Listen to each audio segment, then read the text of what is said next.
So let us go ahead with remaining questions of this chapter. Example 10.8. A charge of 5 coulomb is kept at the center of a sphere of radius 1 meter. What is the flux passing through the surface or through the sphere? How will this value change if the radius of sphere is doubled? मतलब question ऐसा है कि हमारे पास एक 5 coulomb का charge है, वो एक स्फीयर के सेंटर पे रखा है जिसका रेडियस है 1 मीटर। अब अगर हम इसके रेडियस को डबल कर दें, मतलब 2 मीटर कर दें, तो पहले केस में फ्लक्स कितना था वो बताओ। जब स्फीयर का रेडियस 1 मीटर था तब फ्लक्स कितना है वो बताओ। और अब अगर हम लोग इसके रेडियस को डबल कर रहे हैं तो फ्लक्स कितना है ये बताओ। मुझे ना how will this value change. इसका मतलब आपको फाइंड करना है flux in the first case and flux in the second case. तो समझ में आया ना, सिंपल। एक चार्ज है, स्फीयर के सेंटर पे रखा है, स्फीयर का रेडियस 1 मीटर है, उस स्फीयर में फ्लक्स कितना है ये बताओ। और अगर मैं रेडियस को डबल कर देता हूँ स्फीयर के तो फ्लक्स कितना है ये बताओ। बराबर।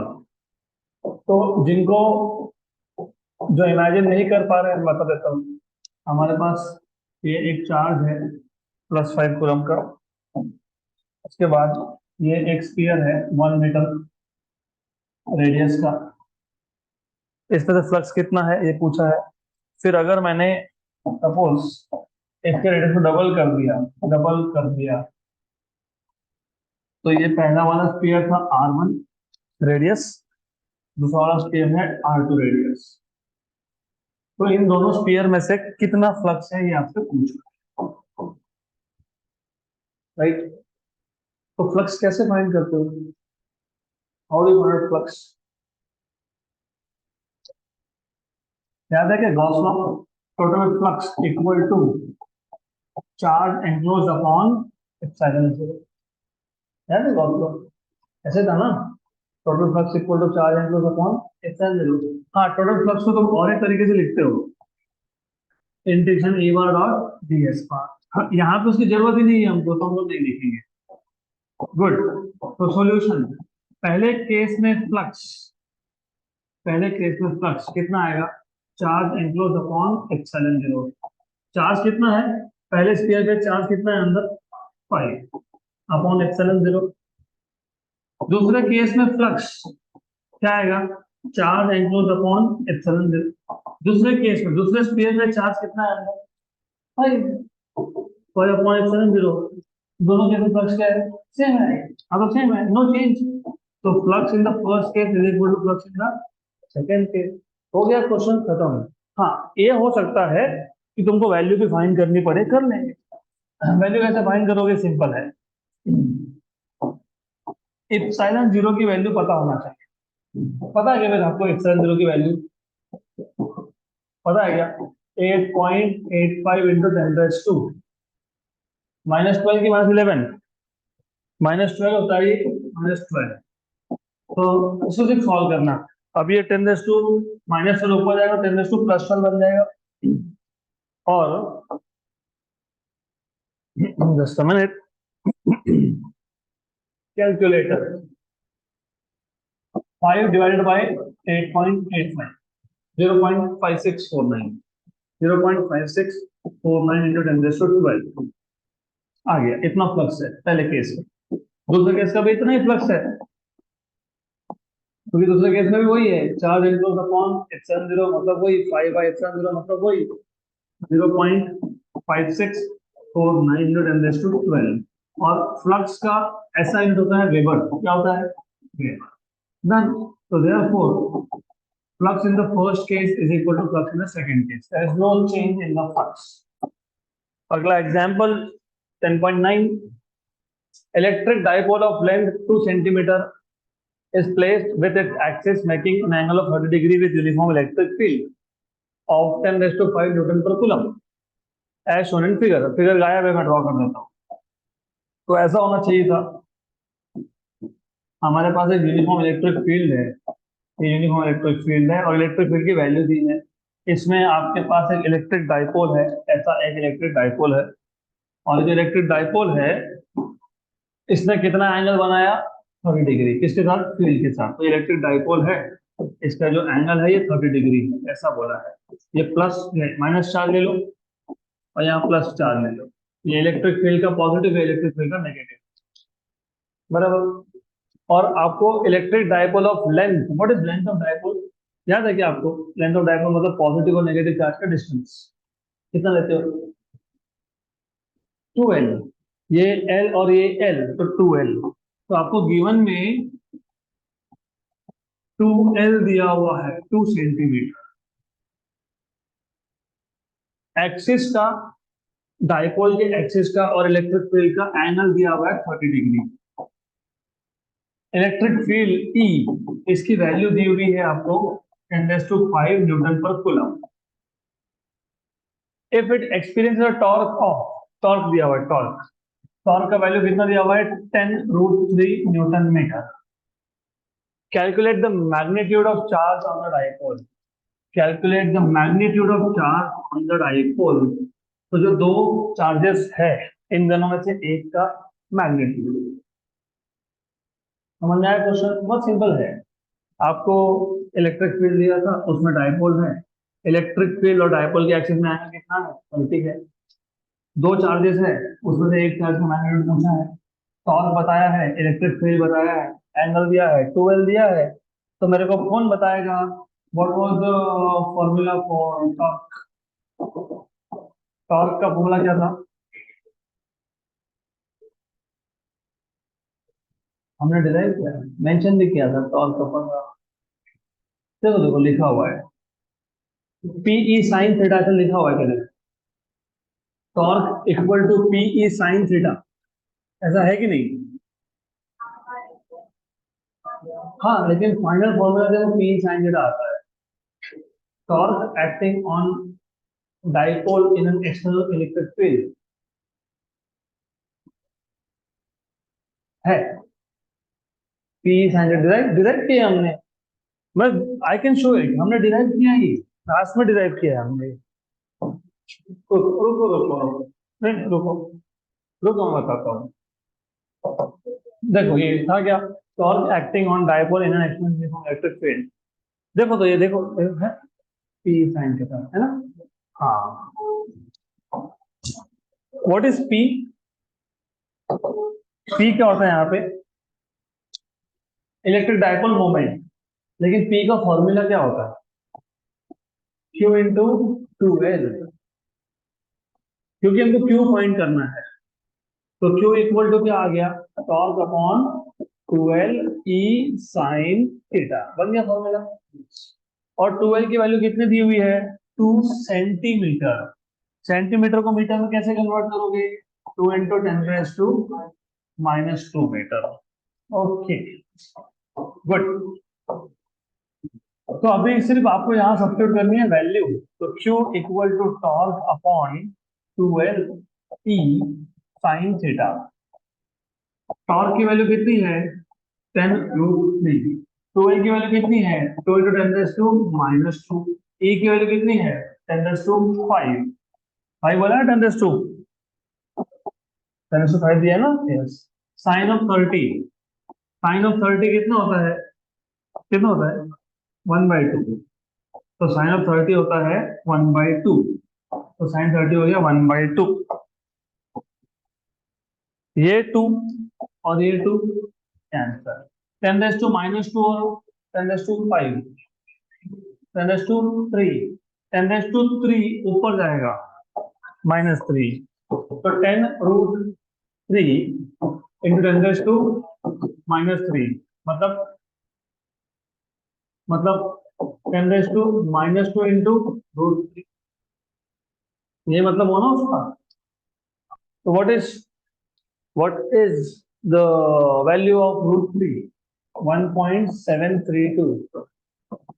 तो कितना हो गया, 0.01732 कूलम। ये होना चाहिए चार्ज। अब देखो क्या दिया हुआ है आंसर में, चेक करना पड़ेगा, मेरे पास इसका आंसर नहीं है तो मुझे चेक करना पड़ेगा। जस्ट अ मिनट, 2 मिनट लगेंगे, देख लेते हैं वट एवर इट इज। होना तो समथिंग लाइक दिस, यही होना चाहिए। 10⁻², 10.9 ना, ठीक है, टेक्स्ट बुक में चेक कर लेते हैं, लेकिन सही है, नो प्रॉब्लम, डन। तो आंसर यही है, this is the same answer that is given to you, correct है।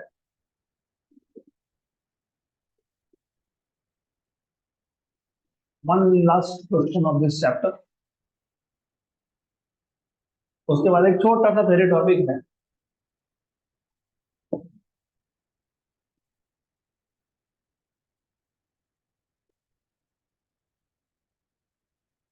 अच्छा ये बाकी है क्या? हाँ, ये भी बाकी, ये भी बाकी है, ठीक है, दो क्वेश्चन है, नॉट वन, दो। लेकिन बस ये जो है ना, ये प्रॉब्लम ऐसा है कि ये जो टॉपिक है इसका थ्योरी 12th में है और क्वेश्चन 11 में दे दिया आपको। तो ये क्वेश्चन को हम पेंडिंग रखने वाले हैं, क्योंकि वर्क डन का तुमको पता नहीं तो कैसे करोगे। तो ठीक है, ये हम लोग 12th में करेंगे। तो मतलब इफेक्टिवली आखिरी क्वेश्चन, द इलेक्ट्रिक फील्ड, आखिरी है ना, आखिरी है। Electric field in a region is given by, तो एक रीजन ऑफ स्पेस है जहां पे electric field is given by E bar equal to 5, ये के कैप होना चाहिए, वहां पे वो के कैप प्रिंट नहीं हुआ तो वो के कैप होना चाहिए, दैट शुड बी के कैप, के कैप, ये के कैप है, न्यूटन पर coulomb. Calculate the electric flux through a square of side 10 centimetre, आपको फ्लक्स फाइंड करना है एक स्क्वायर में से जिसका साइड कितना है 10 centimetre. In the following cases, तो तीन केसेस है, तीन केसेस है, तीन case, square is along x y plane, square is along exact plane, normal to the square, मतलब स्क्वायर पे जो तुम नॉर्मल परपेंडिकुलर ड्रॉ कर रहे हो makes an angle 45 with the z axis. पूरा क्वेश्चन समझ लो पहले, बहुत इजी है। सबसे पहले स्टार्ट कहां से करना, electric field in a region is given by E bar equal to 5 k cap, मतलब इलेक्ट्रिक फील्ड का डायरेक्शन क्या है, डायरेक्शन, डायरेक्शन जेड एक्सिस, ये एक्स एक्सिस, यहाँ पे वाई ले लेते हैं, इसको जेड मान लेते हैं। तो इलेक्ट्रिक फील्ड का डायरेक्शन कौन सा है, जेड एक्सिस, मतलब इलेक्ट्रिक फील्ड बेसिकली ऐसा है, ये है इलेक्ट्रिक फील्ड, ऐसा आ रहा है इलेक्ट्रिक फील्ड, ये 5 के कैप वैल्यू दी हुई इलेक्ट्रिक फील्ड, ओके, तो याद रखो ये इलेक्ट्रिक फील्ड है। अब आगे क्या बोला है आपको, आपको बोला है इसका फ्लक्स फाइंड करो, ये जो इलेक्ट्रिक फील्ड है इसका फ्लक्स फाइंड करो। Calculate the electric flux through a square of side 10 centimetre, square of side 10 centimetre, लेकिन तीन केसेस दिए हैं, तो मैं काम करता हूँ इस डायग्राम को भी तीन बार कॉपी कर लेता हूँ, क्योंकि तीन अलग अलग केसेस है, तो तीन बार। केस वन, पहले केस में, पहले केस में square is along x y plane, flux का डेफिनेशन याद है क्या आपको, व्हाट इज फ्लक्स, याद है फ्लक्स का मतलब क्या था, वो तो याद है क्या, पहले ये बताओ। The number of electric field lines passing normal through a given area, अगर हमारे पास एक एरिया है, उस एरिया में से कितने फील्ड लाइंस उस एरिया को नॉर्मली पास होते हैं उसको बोलते हैं फ्लक्स।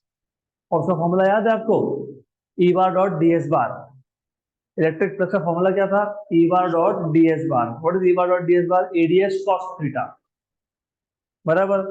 तो फ्लक्स कैलकुलेट करने के लिए दो चीज चाहिए होती है, एक होता है इलेक्ट्रिक फील्ड जो है, एक चाहिए होता एरिया जो जिसमें से इलेक्ट्रिक फील्ड पास हो रहा है। तो पहले केस में, फर्स्ट केस में, ये जो स्क्वायर है वो कौन से प्लेन में है, एक्स वाई, एक्स वाई। तो ये अगर 10 सेंटीमीटर है मान लो, 10 सेंटीमीटर है, ये भी 10 सेंटीमीटर है मान लेते हैं,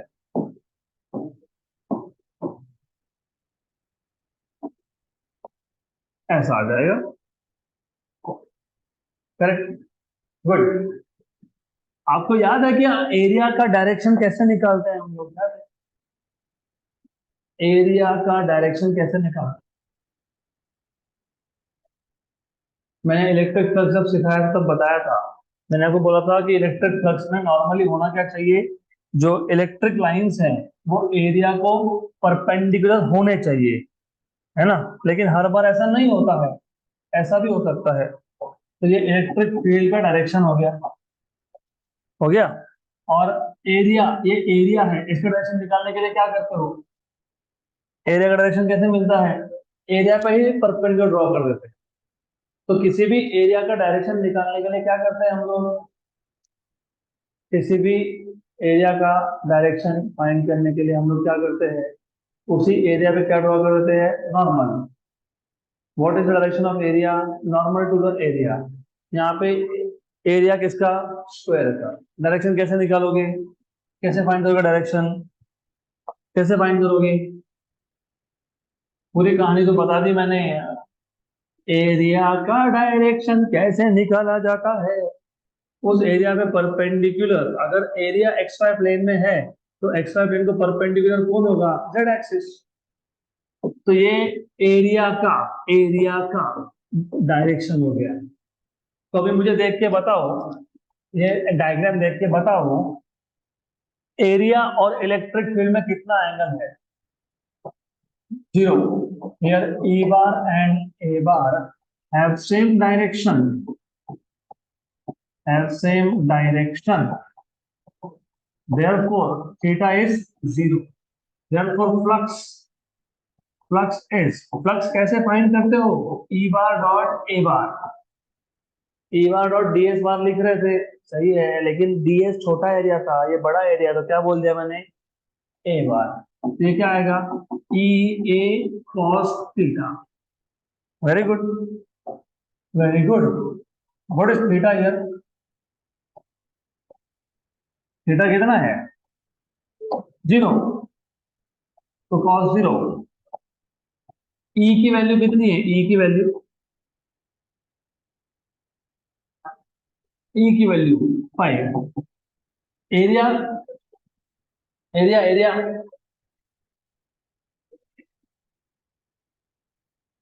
यहां ध्यान दो, ये साइड 10 है और ये स्क्वायर है, तो क्या आएगा? एल रहेगा। ये 10 सेंटीमीटर है। 10 सेंटीमीटर मतलब पता है क्या होता है? 10⁻⁻1 मीटर, तो 10 इंटू 10⁻², 10⁻1 cos ऑफ जीरो। तो 5 इंटू 10⁻⁻1 का स्क्वायर बराबर। तो कितना आ गया? 5 10⁻⁻2 मतलब कितना? 0.05 मीटर। हो गया। देखो तो आंसर क्या दिया हुआ है? पहला केस दिया हुआ है, इधर लिखोगे 0.05, 5 10⁻2 मतलब 0.05 वेबर मतलब वोल्ट मीटर, बराबर है वो। वेबर मतलब वोल्ट मीटर होता है। बराबर है ना? 5 10⁻²। अब दूसरा केस, दूसरे केस में the square is along X Z plane, square is along X Z plane, square is along X Z plane, X Z plane.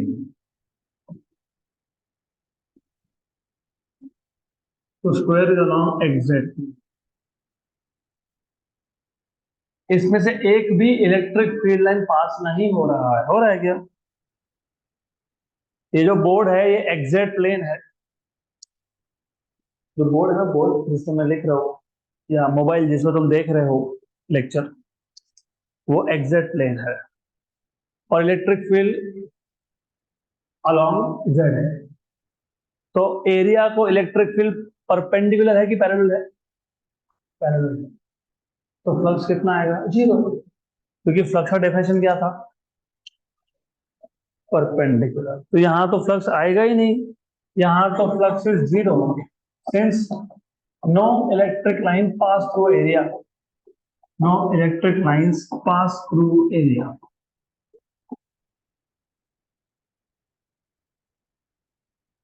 Lines और area they are parallel to each other. Area में से पास ही नहीं हो रहा तो कहां से flux है? जीरो। आया ना समझ में?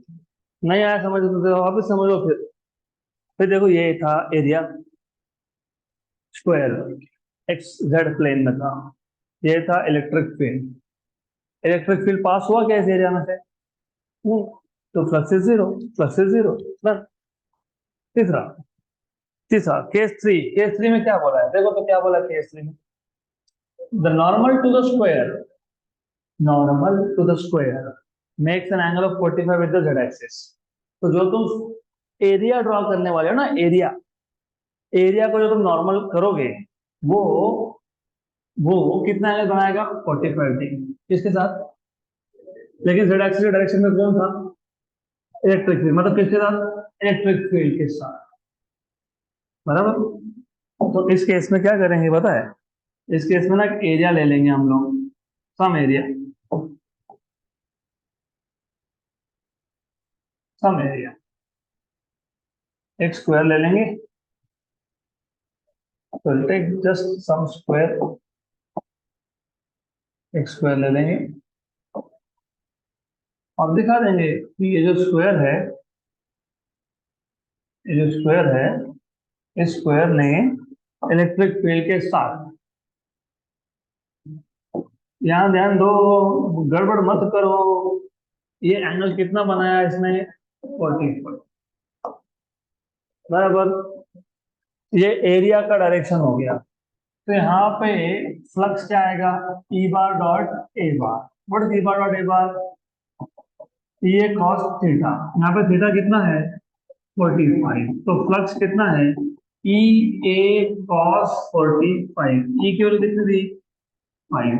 एरिया कितना था, एरिया फाइंड किया तुमने, देखो यहाँ पे किया, 10⁻⁻1 का स्क्वायर, एरिया एल स्क्वायर ना, एल स्क्वायर कॉस 45 कितना होता है, तो 5/√2, और ये 10⁻⁻2 हो गया वोल्ट मीटर, खत्म। हाँ, देखो ये भी आंसर होगा।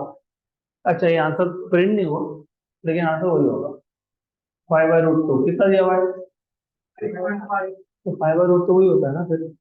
देख लो 5/√2 क्या होता है, 5/√2, 5 डिवाइडेड बाय √2, √2 मतलब 1.41, 3.5, बराबर है ना। ये 5/√2 ये होता है 3.5। और फ्लक्स, ठीक है, वोल्ट मीटर या weber, normally volt meter electric field के केस में वोल्ट मीटर यूज करते हैं, मैग्नेटिक फील्ड के केस में वेबर भी यूज करते हैं। ओके, तो ये था आपका last question of this chapter. अब एक छोटा सा टॉपिक है जो नॉर्मली निग्लेक्ट कर देते हैं, लेकिन ट्वेल्थ के लिए लगता है, और वो थ्योरी टॉपिक है, वेरी सिंपल। तो वो फटाफट से कवर कर लेंगे उसको, एकदम सिंपल करके बता दूंगा मैं आपको। तो अगला टॉपिक है कंटिन्यूअस चार्ज डिस्ट्रीब्यूशन। अभी कंटिन्यूअस चार्ज डिस्ट्रीब्यूशन से पहले पता होना चाहिए कि चार्ज डिस्ट्रीब्यूशन दो टाइप के होते हैं। चार्ज डिस्ट्रीब्यूशन ये दो टाइप के होते हैं, एक होता है डिस्क्रीट और एक होता है कंटिन्यूअस। अभी डिस्क्रीट मतलब क्या और कंटिन्यूअस मतलब क्या, पहले वो समझ लेंगे। डिस्क्रीट मतलब क्या, फॉर एग्जाम्पल, अच्छे ध्यान दो, इधर इसी पेज पे सब खत्म हो जाएगा, ध्यान दो। सपोज मेरे पास एक चार्ज है, फिर कुछ नहीं है, फिर दूसरा चार्ज, फिर कुछ नहीं है, फिर तीसरा चार्ज है, मतलब यहाँ पे ना चार्जेस के बीच में खाली स्पेस है। इसको बोलते हैं डिस्क्रीट चार्ज डिस्ट्रीब्यूशन। मतलब चार्ज होना, फिर नहीं होना, फिर होना, फिर नहीं होना, फिर होना, फिर नहीं। ऐसे मासेस के लिए भी होता है discrete mass distribution. For example अभी आप जैसे बैठे हो, एक है, फिर बीच में गैप है, फिर दूसरा है, इसको बोलते हैं डिस्क्रीट। डिस्क्रीट मतलब गैप होना बीच में। और ये कंटिन्यूअस और डिस्क्रीट ये नंबर्स के लिए भी यूज होता है। फॉर एग्जाम्पल 1 2 3 4 5, 1 और 2 के बीच में कुछ लिखा क्या मैंने, नहीं। 2 और 3 के बीच में लिखा कुछ, नहीं। तो नंबर्स कैसे है, डिस्क्रीट है, राइट। तो डिस्क्रीट चार्ज डिस्ट्रीब्यूशन मतलब when charges are not distributed continuously, there is a charge, then there is nothing, then there is a charge, then there is nothing, इसको बोलते हो डिस्क्रीट चार्ज डिस्ट्रीब्यूशन। एक दूसरे type का distribution होता है जो होता है continuous charge distribution. Continuous continuous charge distribution का मतलब ये होता है कि चार्जेस का कंटिन्यूअस डिस्ट्रीब्यूशन हो। अब इसका भी definition book to book change होता है। अब मतलब समझाता हूँ, फॉर एग्जाम्पल मेरे पास ये दो चार्जेस है, ये दो चार्जेस कंटिन्यूअस है कि डिस्क्रीट है? डिस्क्रीट है, क्योंकि बीच में क्या है, गैप है। लेकिन इमेजिन, ऐसा इमेजिन करो कि हमको इन दोनों चार्ज का इलेक्ट्रिक फील्ड फाइंड करना है at a very far away point, very very very very far away point, बराबर। तो जब दो चीजें है तो डिस्क्रीट, लेकिन हम बहुत दूर से देख रहे हैं, तो हमको क्या दिखता है? कंटिन्यूअस दिखता है। मैं एग्जांपल बताता हूँ आपको। फॉर एग्जांपल, अभी देखो यहाँ पे कोई बैठा है, और उसके बहुत पीछे कोई और है। तो पास से देखोगे तो क्या दिखेगा? डिस्क्रीट। इन दोनों को तुम बहुत दूर जाके देखो, तुम क्या लगेगा? They are sitting next to each other. लगता है ना ऐसा? स्टार्स के केस में भी ऐसा होता है। दो स्टार्स है, बहुत दूर है एक दूसरे से, लेकिन हम जब देखते हैं ना, हमको लगता है कि दोनों पास में बैठे हुए हैं। तो जब आपको जिस पॉइंट पे इलेक्ट्रिक फील्ड फाइंड करना है, अगर वो इलेक्ट्रिक फील्ड चार्ज के डिस्ट्रीब्यूशन से बहुत दूर हो, तो ये डिस्क्रीट चार्ज डिस्ट्रीब्यूशन में कैसा दिखेगा? कंटिन्यूअस। कैसा दिखेगा ये? कंटिन्यूअस। तो कंटिन्यूअस चार्ज डिस्ट्रीब्यूशन के दो मतलब होते हैं। एक तो चार्जेस सच में कंटिन्यूअसली डिस्ट्रीब्यूटेड है, या फिर दूसरा, आप जिस पॉइंट पे इलेक्ट्रिक फील्ड फाइंड कर रहे हो वो इतना दूर है कि डिस्क्रीट चार्जेस भी क्या दिखने लगते हैं? कंटिन्यूअस। क्लियर? तो continuous charge distribution means that either the charges are in reality distributed continuously, or it means the point where you are finding out electric field is so far away that the discrete charges also appear to be continuous. अब ये continuous charge distribution में तीन type आते हैं, तीन type. there are three types। एक को आप बोलते हो linear charge density, linear charge density. Well by the way, ये डेंसिटी का मतलब क्या होता है? What is the meaning of density? सुना है कि कहीं पे ये वर्ड पॉपुलेशन डेंसिटी सुना है? What is population density? एक स्क्वायर किलोमीटर एरिया में कितने लोग रहते हैं उसको बोलते हो पॉपुलेशन डेंसिटी। जैसे फॉर एग्जांपल मुंबई का पॉपुलेशन डेंसिटी बहुत हाई है, क्योंकि एक स्क्वायर किलोमीटर में वहां पे बहुत लोग रहते हैं। हमारे यहाँ बहुत कम रहते हैं, बिकॉज हम छोटे सिटी में है तो, राइट। तो डेंसिटी का मतलब वहां पे पॉपुलेशन केस में एक गिवन एरिया में कितने लोग रहते हैं उसको बोलते हो पॉपुलेशन डेंसिटी। डेंसिटी अलग अलग टाइप का होता है। फॉर एग्जांपल, मैं एक सिंपल एग्जांपल बताता हूँ। सपोज मेरे पास ये रॉड है, मान लो इसका लेंथ 5 मीटर है, और मान लो इसका टोटल मास 20 किलोग्राम है। कितना है? 20। लेंथ कितना है? 5 मीटर। तो 1 मीटर में कितना मास?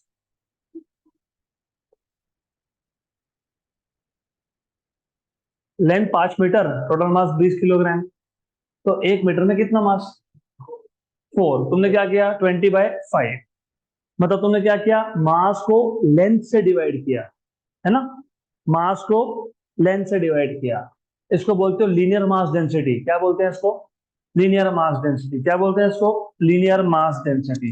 अब दूसरा एग्जांपल, इमेजिन, इमेजिन ये मेरे पास एक एरिया है, एरिया। और इमेजिन ये जो एरिया है ये 10 मीटर स्क्वायर है। लेंथ मीटर में होता है, एरिया मीटर स्क्वायर में होता है। और मान लो इसका टोटल मास 50 किलोग्राम है। कितना है? 50। तो 1 मीटर स्क्वायर एरिया में कितना हुआ? टोटल एरिया कितना था? 10 मीटर स्क्वायर।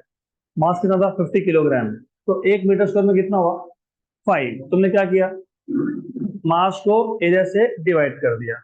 इसको बोलते हैं सरफेस मास डेंसिटी। क्या बोलते हैं? Surface mass density. और एक तीसरा होता है वॉल्यूम मास डेंसिटी।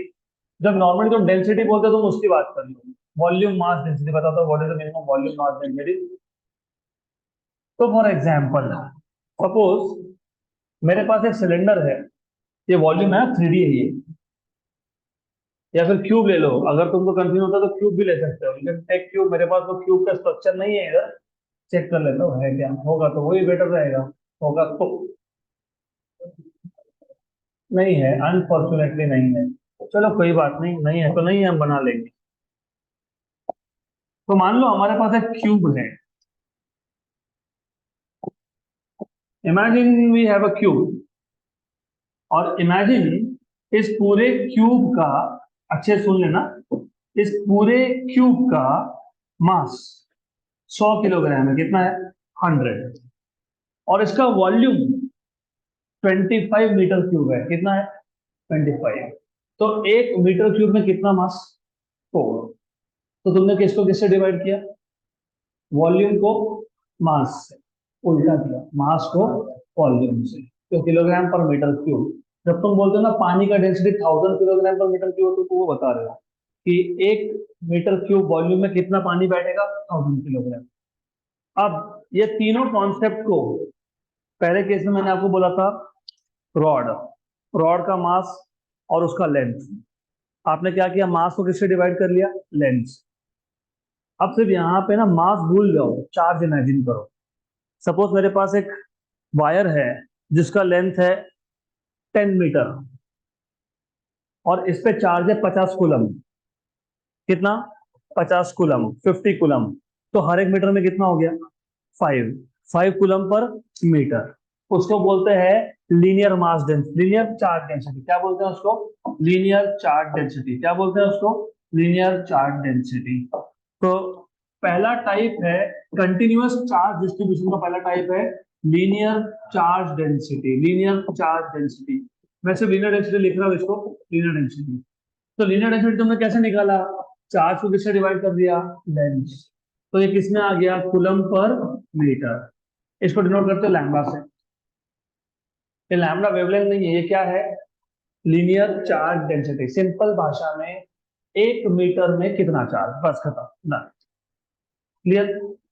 दूसरे टाइप का जो चार्ज डेंसिटी है वो है surface charge density. Surface charge density. Surface charge density मतलब, मैंने आपको एग्जांपल दिया था इसका। मैंने आपको बोला था कि ये 10 मीटर स्क्वायर का एरिया है। मान लो 50 किलोग्राम इसका मास है। तो हर एक मीटर स्क्वायर में कितना? आपने बोला 50/10 मतलब 5। अब इमेजिन करो ये 10 मीटर स्क्वायर का एरिया है, इस पे 50 कूलम का चार्ज है। तो 1 मीटर स्क्वायर में कितना चार्ज? 5। तो 5 कूलम पर मीटर स्क्वायर। मतलब तुम जब टोटल चार्ज को टोटल एरिया से डिवाइड कर दोगे ना, टोटल चार्ज को टोटल एरिया से डिवाइड कर दोगे, इसको बोलोगे सरफेस चार्ज डेंसिटी। क्या बोलोगे इसको? Surface charge density. किसमें आएगा? Coulomb per metre square. और डिनोट किससे करते हो? सिग्मा से। किससे करते हो? सिग्मा से। राइट। तीसरा केस, मैंने बोला था कि इस पूरे क्यूब का मास है 100 किलोग्राम। 100। और इसका वॉल्यूम कितना है? 25। तो हर एक मीटर क्यूब में कितना मास? तुमने बोला 100/20 मतलब 4। अब मास भूल जाओ, चार्ज इमेजिन करो। मान लो इस पूरे क्यूब में टोटल चार्ज है, मान लो 100 कूलम, और इसका वॉल्यूम है 25 मीटर क्यूब। तो 1 मीटर क्यूब में कितना चार्ज हुआ? कितना हुआ? 4। तो वहां पे तुम लिखोगे charge upon volume. Charge upon volume. तो कूलम पर मीटर क्यूब, इसको तुम बोलते हो वॉल्यूम चार्ज डेंसिटी या फिर वॉल्यूम डेंसिटी। और फिर डिनोट करते हो तुम रो से। किसे डिनोट करते हो? रो। तो बस ये तीन चार्ज डेंसिटी आपको पता होनी चाहिए। Surface charge density, linear charge density. What is linear charge density? कैसे डिफाइन करोगे? Linear charge density is defined as the ratio of charge per unit length. It is defined as the ratio of charge to that of length. Surface charge density कैसे define करोगे? It is the ratio of charge to that of area. Charge to that of volume. ऐसा unit coulomb per metre, coulomb per metre square, coulomb per metre cube. बराबर dimension. Charge होता है current into time, होता है ना। Current होता है A1, time होता है T1। और नीचे कौन है? ऊपर आगे क्या होगा? L-1। सही है कि नहीं? यस। इसका क्या होगा? A1, T1 और L-2। इसका क्या होगा? A1, T1 L -3 खत्म, done, end of this chapter.